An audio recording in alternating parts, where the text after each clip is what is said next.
right okay ළමයි අපි යමු 2024 පේපර් එකේ කොහොමද arrangement එක තියෙන්නේ කියලා කතා කරන්න. එතකොට මේ වැඩේ ටිකක් productive ඕගොල්ලන්ගේ අතේ පේපර් එක තියෙනවා නම් ඒතර hard copy එකක් හරි soft copy එකක් හරි මම මේ session එකේ යද්දී ඕගොල්ලොත් අතේ තියාගන්න. එතකොට අපි මේ වැඩේ ටිකක් productively කරගන්න පුළුවන්. ඒත් එක්කම ඉතාලම හොඳයි ඔයගොල්ලෝ පොඩි note එකක් දාගන්නවා නම් මාත් එක්ක මේ session එක යන එකේ පොඩි note එකක් දාගන්න ඔයාලගේ summary එකක් හදාගන්න. right අපි මෙතෙන්දි කතා කරලා බලමු එක එක යුනිට් එකෙන් යුනිට් එකට පේපර් එක ඇතුලේ මොන වගේ දේවල්ද කවර් වෙලා තියෙන්නේ and තව ඉස්සරහට කවර් වෙන්න මොනවද තව තියෙන්නේ. කියන්නේ මේ පාර අහන්න බැරි වෙච්ච දේවල් 24 අහන්න බැරි වුණ දේවල් මොනවද කියලා අපි සෙෂන් එකේදී කතා කරගමු. right. ඒතර අපි ආවොත් පළවෙනි ප්‍රශ්න තුන අවිල්ලා තියෙන්නේ question number 1 2 3 කියන ප්‍රශ්න තුන අවිල්ලා තියෙන්නේ unit 1 එකකින්. ඒතර unit 1 එකේ data related part එකක් තියෙනවා. big data ඊළඟට data classification සම්බන්ධව පළවෙනි ප්‍රශ්නේ ඇවිල්ලා තියෙන්නේ. ඊළඟට දෙවෙනි ප්‍රශ්නේ ඇවිල්ලා තියෙනවා data processing සම්බන්ධව. right data processing life cycle එකත් එක්කම batch processing ගැන තමයි දෙවෙනි ප්‍රශ්නේ ඇවිල්ලා තියෙන්නේ. තුන්වෙනි ප්‍රශ්නේ ඇවිල්ලා තියෙන්නේ cloud computing ගැන. right ඒතකොට මේ විදිහට තමයි පළවෙනි ප්‍රශ්න තුන පළවෙනි unit එකෙන් හම්බෙන්නේ. ඒතර අපි આવොත් ඊළඟ questions තුන හම්බෙන්නේ අපිට unit 2 එකෙන්. unit 2 එකෙත් හතරවෙනි ප්‍රශ්නේ devices related input output devices වලින් ඊළඟට පස්වෙනි ප්‍රශ්නේ අපිට හම්බෙන්නේ computer system එකෙන් සහ computer architecture කොහොමද වැඩ කරන්නේ. ඒතර මේක ටිකක් අලුත් ප්‍රශ්නයක් අපිට 2024 තමයි මේ වගේ ප්‍රශ්නයක් මුලින්ම බලන්න හම්බුනේ. ඊළඟට 6 වෙනි ප්‍රශ්නේ ගත්තොත් මෙයක් ටිකක් අලුත් ප්‍රශ්නයක්. computer maintenance ගැන අහලා තියෙන්නේ. කලින් අපි theory ගොඩක් තමයි unit 2 එකෙන් ඇහුවේ. මේ ප්‍රශ්නේ theory වලින් පොඩ්ඩක් එහාට ගිහිල්ලා ඒ theory ටික apply වෙන්නේ කොහොමද කියන එක දැනගන්න ඕනේ. මෙන්න මේ ප්‍රශ්නෙට උත්තර ලියන්න. right. ඒතර පළවෙනි ප්‍රශ්න 6 unit 1 and 2 වලින් ඔන්න ඔය විදිහට තමයි කවර් වෙන්නේ. ඊළඟට අපි ආවොත් question number 7 8 9 10 and 11. ඒතර මේ කියන ප්‍රශ්න පහම අපිට හම්බෙන්නේ number systems unit එකෙන්.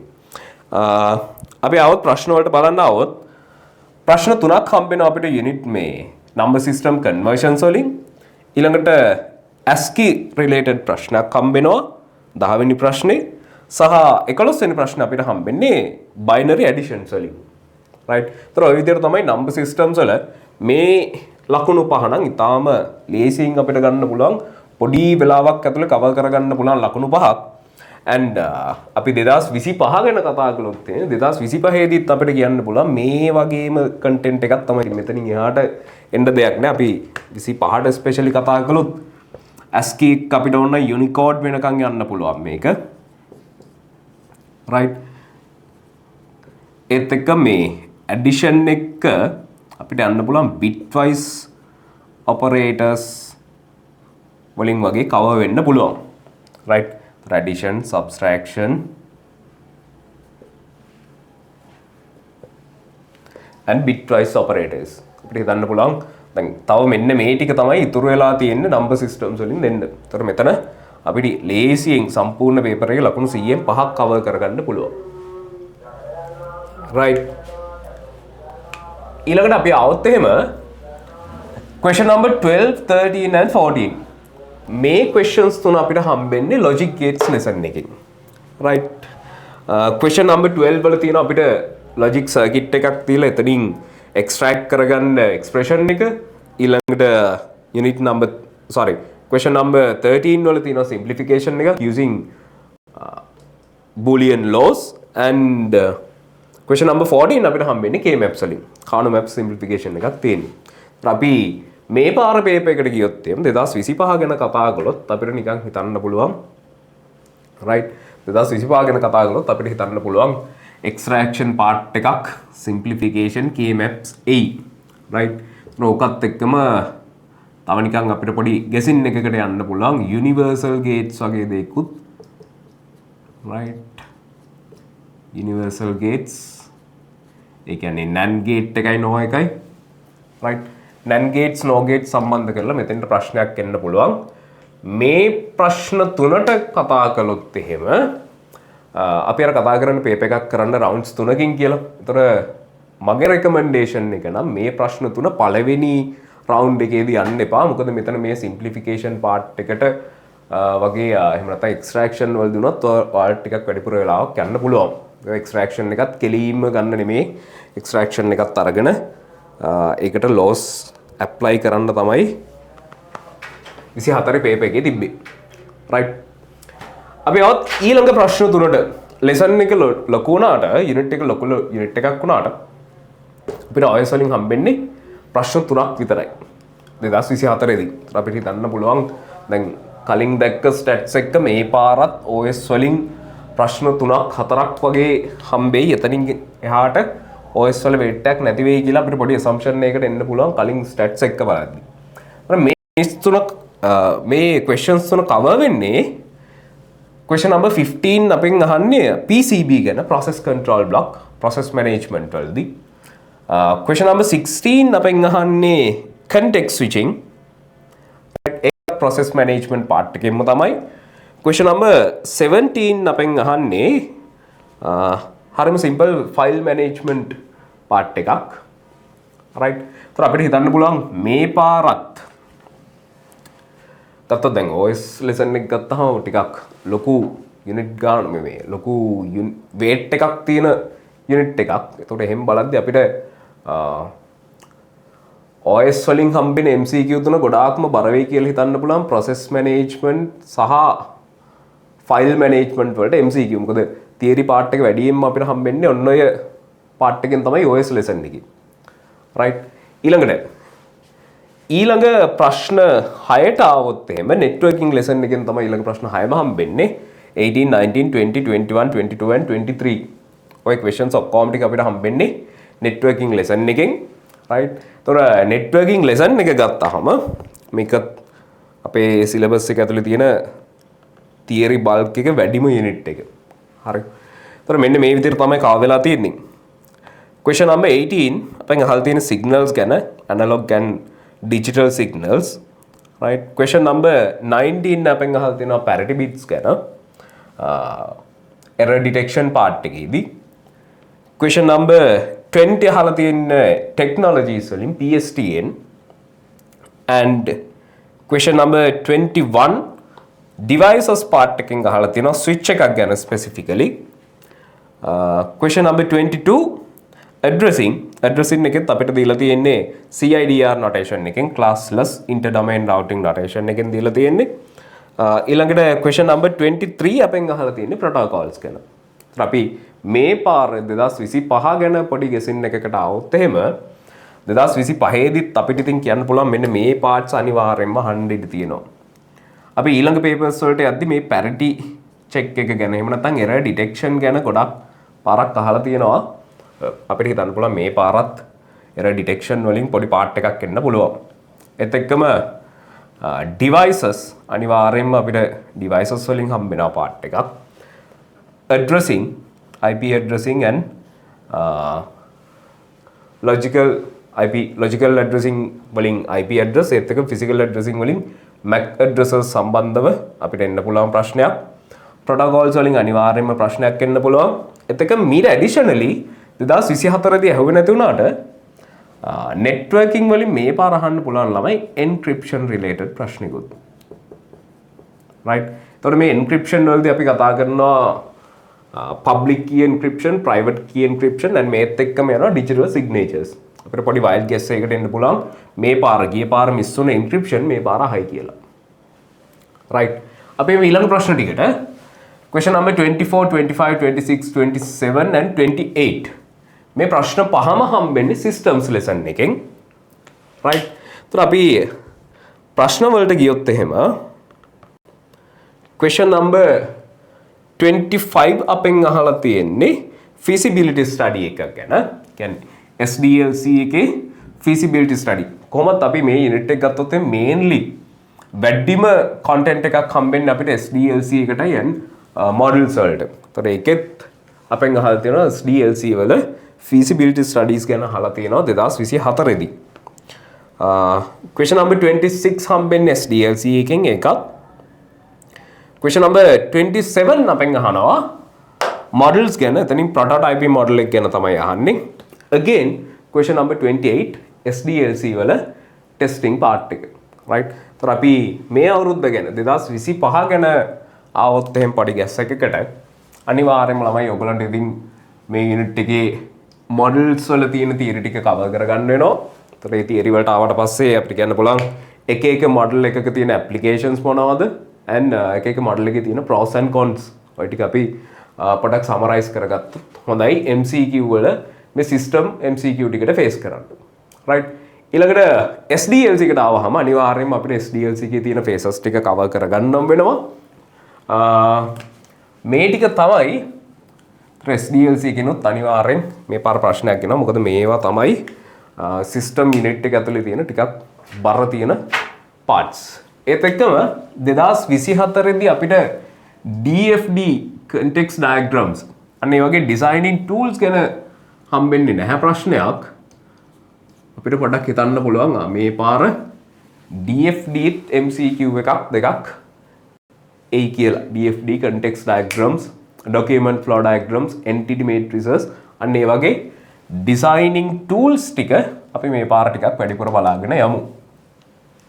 right ඊළඟට මේ 29 දැන් මේ ඔයගොල්ලෝ බැලුවොත් එහෙම පාඩම් ටික අපි පිළිවෙලට තමයි ඇවිල්ලා තියෙන්නේ unit 1 2 3 4 5 6 right unit 7 මෙන්න මේ අස්සර ඇවිල්ලා තියෙනවා MCQ දෙකක් 29 30 ඇවිල්ලා තියෙනවා programming pseudo codes වලින් right එතන මේක ඇත්තටම අයිති වෙන්නේ මෙන්න මේ Python lesson එකත් එක්ක හරි හැබැයි 29 30ට pseudo code එකක් ඇවිල්ලා තියෙනවා right මේ පාර අපිට හිතන්න පුළුවන් flow chart එකක් වගේ එකකුත් දෙන්න තියෙනවා මෙතෙන්ට එහෙම නැති වුණොත් මේක හරියට flow එක හදලා මේ තියෙන programming ප්‍රශ්න දෙකත් අතෙන්ටම දායි කියලා හිතන්න පුළුවන් මේ පාර right anyway අපි આવත් question number 31 to 37 මේ ටික අපිට හම්බෙන්නේ database lesson එකකින්. එතකොට මෙතන අපිට හම්බෙනවා MCQs 7ක් right මේ MCQ 7 මෙන්න මේ විදිහට හම්බෙන්නේ question number 31 අපෙන් අහලා තියෙන key constraints ගැන primary key foreign key candidate keys ගැන ඊළඟට question number 32 මෙයාවත් හම්බෙන්නේ key constraints වලින් question number 33 මේක අපිට හම්බෙන්නේ relationships වල cardinalities 1 to 1 1 to many කියන cardinality part එකකින් question number 34 අපිට හම්බෙනවා normalization normal forms ගැන question number 35 normalization වල theory අපෙන් අහලා තියෙනවා what is the primary purpose of database normalization පොඩි theory ප්‍රශ්නයක් අහලා තියෙන්නේ ඊළඟට question number 36 37 මේ දෙකම හම්බෙන්නේ අපිට SQL වලින් right SQL වල syntax තමයි අපිට අහලා තියෙන්නේ 36 37 වල. ඒතර අපිට මේ පාර ගත්තොත් 2025 MCQ එක ගත්තොත් අපිට හිතන්න පුළුවන් අනිවාර්යයෙන්ම normalization ප්‍රශ්නයක් එන්න ඕනේ. SQL වලින් අනිවාර්යෙන් ප්‍රශ්නයක් හම්බෙනවා. අපිට මේ key constraints වලිනුත් ප්‍රශ්නයක් එන්න ඉඩ තියෙනවා. මෙතන අපිට මිස් වෙලා තියෙනවා. අපි කතා කරලා නැහැ database models ගැන මේ අවුරුද්දේදී.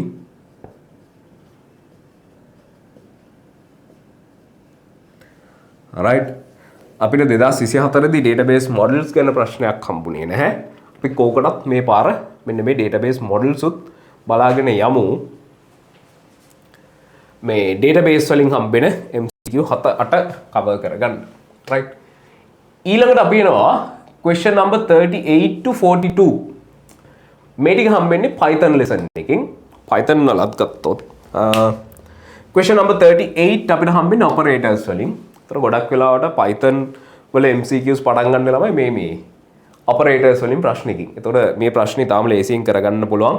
අපි operators ටිකයි operator precedence order එකයි හරියට ඔළුවට දාගත්තොත් එහෙම මේ MCQ එක අනිවාර්යෙන් කොට දාගන්න පුළුවන්. ඒ කියන්නේ ඔයගොල්ලෝ Python වල ගොඩාක් go through කරලා නැති වුණත් මේ operators ටිකෙන් අනිවාර්යෙන් මේ MCQ එක කොට දාගන්න පුළුවන්. පොඩි calculation එකක් තියෙනවා. right අපි આવත් question number 39 වලට આવොත් එහෙම question number 39 වලදී අපිට හම්බෙනවා nested for loop එකක්. right අපිට තියෙන්නේ ඒගොල්ලෝ දීලා තියෙන code එක execute කරලා output එක ගන්න nested for loop එකක් තමයි හම්බෙන්නේ question number 39.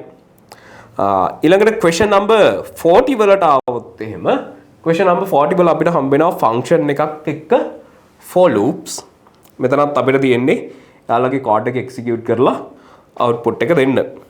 right question number 41 වල අපි කතා කරනවා 2D array එකක් එහෙම නැත්නම් 2D list එකක්. කියන්නේ ලිස්ට් එකක් ඇතුලේ ටපල්ස් පාවිච්චි කරලා තියෙනවා while loop එකක් පාවිච්චි කරලා ඒ 2D ලිස්ට් එක මැනිපියුලේට් කරන එකක් තමයි තියෙන්නේ. මෙතනත් අපිට කාඩ් එක දීලා output එක තමයි අහලා තියෙන්නේ. right. අපි આવොත් question number 42 වලට આવොත් එහෙම එතනදී අපිට හම්බ වෙනවා file handling question එකක්.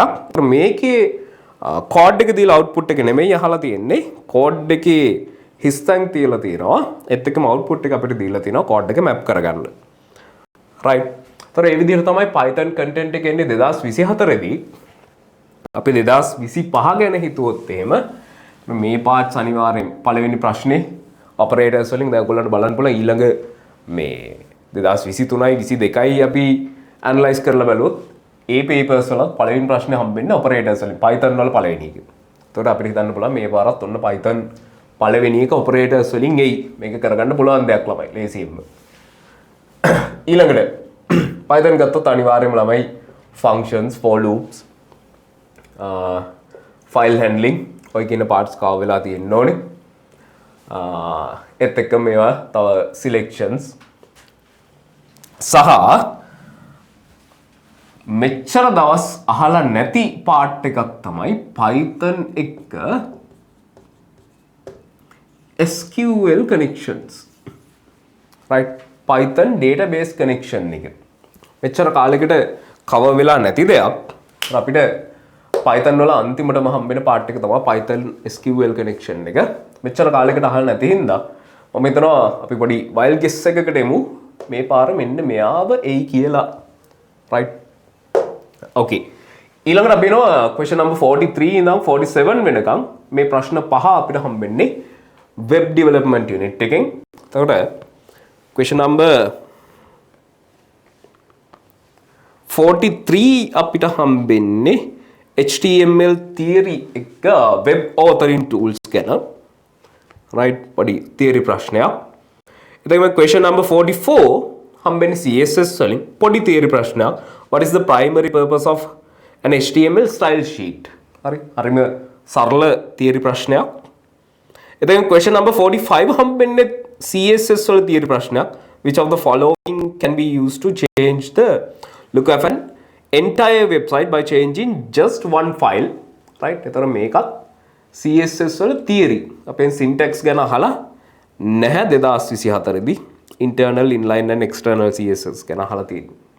right. ඊළඟට question number 46 අපිට හම්බෙනවා HTML forms ගැන. මේකත් theory ප්‍රශ්නයක්. HTML syntax කිසිම දෙයක් අහන්නේ නැහැ. අපෙන් අහන්නේ for what purpose is post used in an HTML form? right. ඒතර මේ ප්‍රශ්නෙත් අහලා තියෙන්නේ theory-මයි.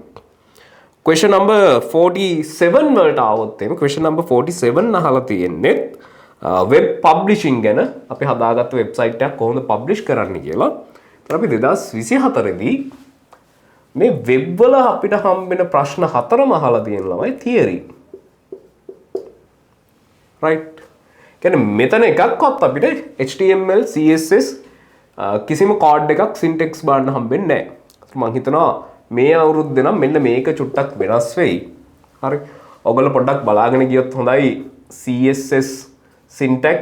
ඒත් එක්කම 2024 දී PHP වලින් එක ප්‍රශ්නයක්වත් හම්බෙලා නැහැ. හරි. ඒතර මම හිතනවා මේ පාර පොඩි weight එකක් එයි PHP වලින් සහ CSS syntax වලින් කියලා. right. ඒතර PHP වලත් අපි ස්පෙෂලි ගත්තොත් එහෙම ඔයගොල්ලෝ PHP එකක් එක්ක කොහොමද form handling කරන්නේ සහ PHP එක්ක SQL connection. right. මෙන්න මේ පාර්ට් එකට පොඩ්ඩක් ඔයගොල්ලෝ මේ පාර ඔළුව දැම්මොත් හොඳයි කියලා මම හිතනවා. හරි. මොකද අපිට කිසිම syntax එකක් web development related කිසිම syntax එකක් හම්බෙන්නේ නැහැ 2024 දී. right. ඊළඟට අපි අද question number 48 අන්තිම questions තුනම හම්බෙන්නේ අපිට unit number 11 and unit number 13 වලින්. right. question number 48 වලදී අපෙන් අහලා තියෙනවා IoT lesson එකෙන් Arduino related ප්‍රශ්නයක්. right. statements ටිකක් දීලා එතනින් correct statement එක අහලා තියෙනවා. ඒතර Arduino theory related තමයි මේ ප්‍රශ්නේ අපිට හම්බෙන්නේ. එතකොට question number 49 and 50 මේ ප්‍රශ්න දෙකම හම්බෙන්නේ unit number 13 future directions of ICT කියන lesson එකෙන්. ඒතර question number 49 වලදී එතනත් අපිට statement question එකක් හම්බෙන්නේ AI ගැන අහලා තියෙනවා generative AI and question number 15 වල අහලා තියෙනවා quantum computing ගැන. ඒකත් අපිට statement based යන question එකක් විදිහට තමයි හම්බෙන්නේ. right. එතකොට 2024 සම්පූර්ණ පේපර් එක MCQ පේපර් එකේ overview එක මේ විදිහට තමයි අපිට බලා ගන්න පුළුවන් වෙන්නේ. right. ඒතර මම හිතනවා මෙන්න මේ unit 1 2 වල ඔයගොල්ලෝ කොහොමද theory go through කරගන්න ඕනේ. number systems lesson එක ගත්තොත් අපි 2024 base කරගෙන ගියොත් එහෙම number system ගත්තොත් එහෙම අනිවාර්යයෙන්ම මේ පාරත් conversions තියෙනවා ළමයි. ඔයගොල්ලෝ conversions ටික පුරුදු වෙන්න. right. ඊළඟට encoding systems වලින් ASCII අහලා තිබ්බා. මට හිතෙනවා මේ පාර Unicode වලට මාරු වෙන්න පුළුවන්. ASCII ම අහන්නත් පුළුවන්. right. අනිවාර්යෙන් අපිට ඒ encoding systems ප්‍රශ්නයක්. operators ගත්තොත් එහෙම ගිය පාර additions අහලා තිබ්බා. මේ පාර subtraction සහ bitwise operators බලාගෙන යනවා නම් හොඳයි. right.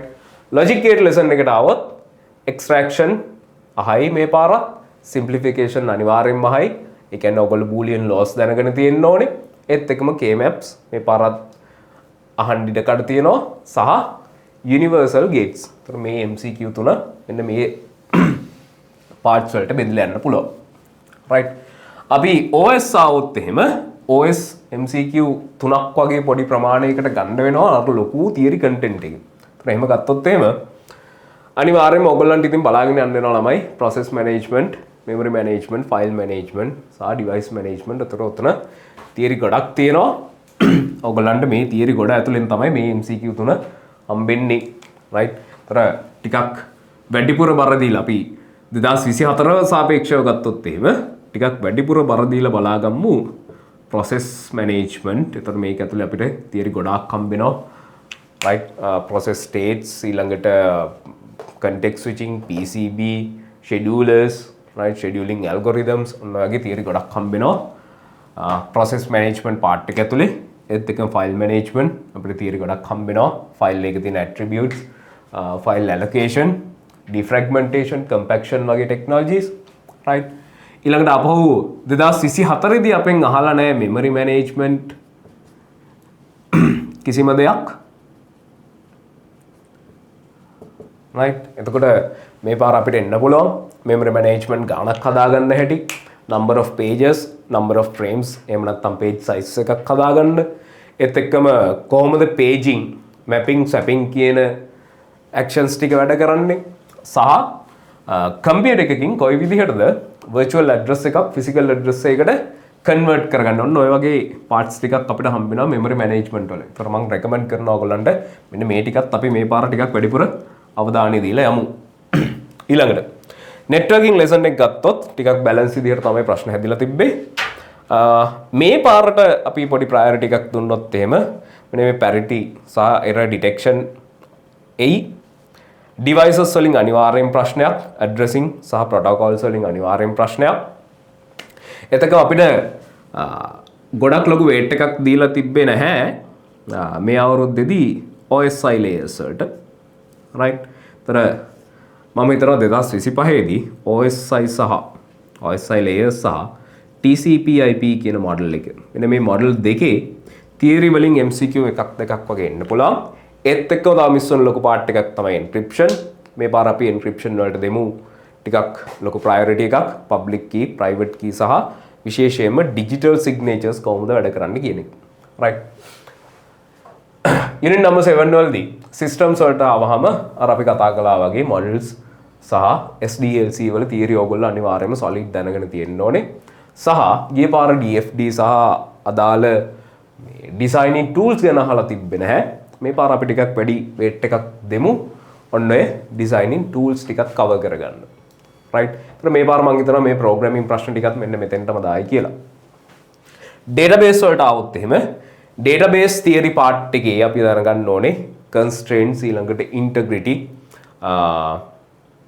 සහ designing ගැන ER diagrams ඒත් එක්කම ANSYS Spark 3 layer architecture ඔන්න ඔය දේවල් වලින් theory part එකේ තියෙන ප්‍රශ්න 3ක් 4ක් වගේ අහන්න පුළුවන්. අනිවාර්යයෙන්ම normalization වලින් MCQ හම්බෙනවා. SQL වලින් අනිවාර්යයෙන්ම හම්බෙනවා.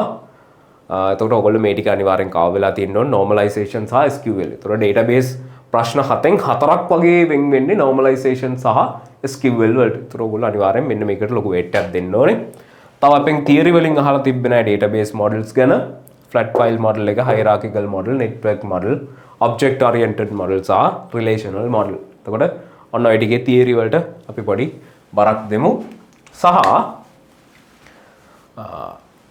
අපි આવොත් Python lesson එකට આવොත් එහෙම ඒතර ඔයගොල්ලන්ට Python වල දැන් Python අමාරු කවුරු හරි ඉන්නවනම් මේ විදි කවර් කරගෙන නැති කවුරු හරි ඉන්නවනම් අනවශ්‍ය අර ලොකු ස්ට්‍රෙස් එකක් ගන්න එපා ඔළුවට.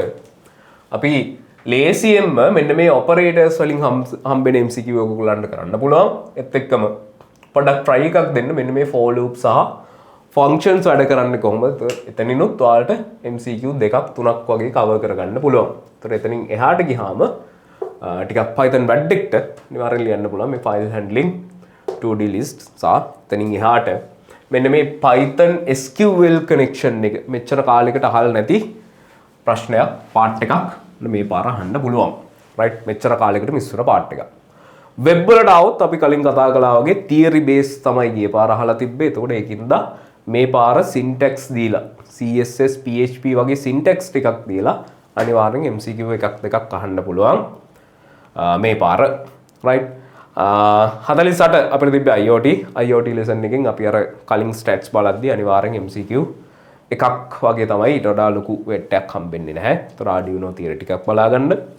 සහ 2024 දී e-business වලින් අහලා තිබ්බේ නැහැ. මේ පාරත් MCQ එකක් දෙකක් වගේ හම්බෙන්න පුළුවන් e-business වලින් right. future trends වලත් අපිට MCQ දෙකක් හම්බෙලා තිබ්බා. මේ පාරත් ඕක එකක් දෙකක් වගේ විචලනය වෙන්න පුළුවන්. ඔහොම තමයි 2024 තිබ්බේ.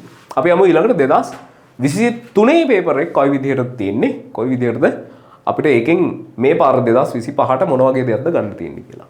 right. shape නේද?